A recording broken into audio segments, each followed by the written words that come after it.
توانای درۆنە تورکیەکە چەندە؟ ئەو درۆنەی تورکیا شانازی پێوە دەکات چییە و کێ دروستی کردووە؟ تا چەندە وردە لە پێکانی ئامانجەکەیدا؟ کوردستان گۆڕەپانێک بۆ درۆنە تورکیەکە.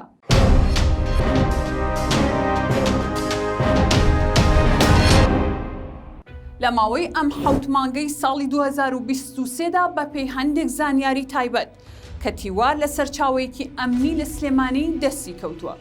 96 بردومان بە درۆن ئەنجام دراوە. بە جۆرێک ناوچەکانی شار باژێر بە پلەی یەکەم و پێنجوێن و بناری قەندیل و نزیک مەرزی سەیران بن با پلەی دووەم و سێیەم دەن.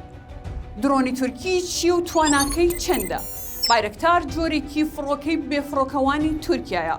توانای هەڵگرتنی 150 کیلۆگرام تەقەمەنی هەیە. دەتوانێت لە بەرزی 24,000 پێ واتە نزیکەی 8,000 مەتر بە خێرایی 20 کیلۆمەتر لە کاتژمێرێکدا بفڕێت.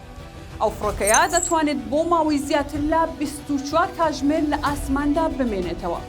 درۆنەکە با پشتیوانی زاواکەی ڕەجەب تەیب ئۆردوغان و بە هەوڵی سەلجوق بایرەکتار لە ساڵی 2007 تا 2014 لەلایەن کۆمپانیای بیکار بەرهەم هاتووە. ساڵی 2015 بە فەرمی خرای خزمەتی سەربازی سوپای جەندەرمەوە. درۆنی بایرەکتار دەتوانێت لە دووری 5 کیلۆمەتر و لە بەرزی 18,000 پێ ئامانجەکەی بپێکێت. ئەو وڵاتانەی کە درۆنەکەیان لە تورکیا کڕیوە ئەمانە: قەتەر، ئۆکرانیا، ئەسیوبیا، ئازەربایجان، تونس، مەغریب، تورکمەنستان، پۆڵەندا. هاوکات درۆنەکە بەشدارێکی کارەی هەبوون لە جەنگی سووریادا. دوای دەرچوونەوەی ئۆردوگان بە سەرۆک کۆماری تورکیاش ڕایگەیاند هێرشە درۆنیەکان بۆ سەرهێزەکانی پارتی کرێکارانی کوردستان چڕتر دەکەینەوە.